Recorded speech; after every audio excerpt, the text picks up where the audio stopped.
Have you ever woken up to find something missing? Not just misplaced, not stolen, but erased, as if it never existed? This is the story of a missing roommate, a mystery that defies logic and bends the very fabric of reality. It all started with a simple dorm assignment. 2 students, 1 room, Daniel and Jake. At first, everything seemed normal. They laughed, shared meals, and helped each other with classwork. But then, things began to change. One night, Daniel woke up to an eerie silence.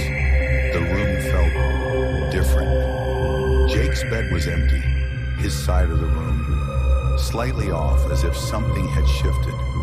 But in the morning, everything was back to normal. Was it just a dream? It started with small things. A missing textbook, a pair of sneakers that vanished. Daniel asked Jake if he had seen them, but Jake only gave a confused look. "What sneakers?" he asked. Then the pictures changed. Daniel scrolled through his phone and realized something was wrong. In group photos, where Jake should have been, there was only empty space, smiling faces, but one less than he remembered. He asked their classmates, "Where's Jake?" The replies chilled him to the bone. "Who's Jake?" they said. "You've always had a single room, Daniel."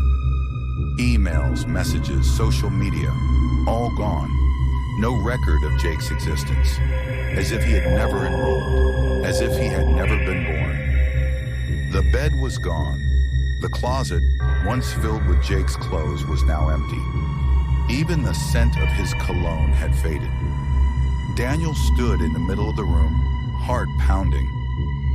Was he losing his mind? Daniel stopped sleeping. He watched the door, waiting for Jake to come back. But the room stayed empty.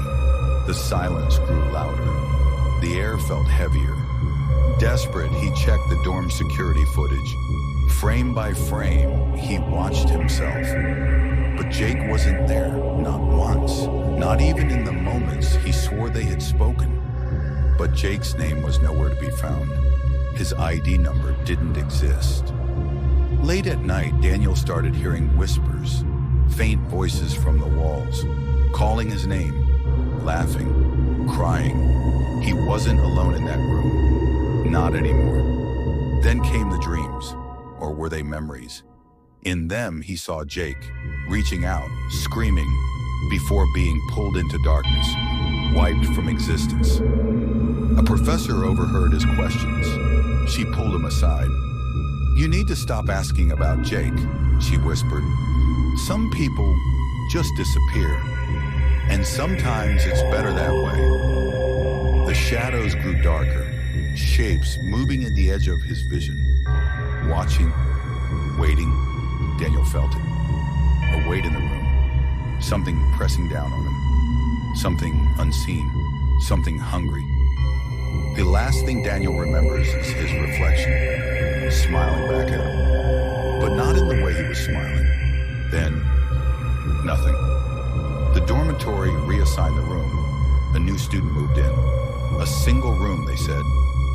No previous occupants. And when he looked in the mirror, he thought he saw someone else staring back. Was Jake real? Or was Daniel losing his grip on reality? Or maybe something much worse was at play. People vanish, not because they leave, not because they run, but because something takes them, erases them. And if you ask too many questions, think twice before looking too deeply into the dark. You might find that you were never really here at all.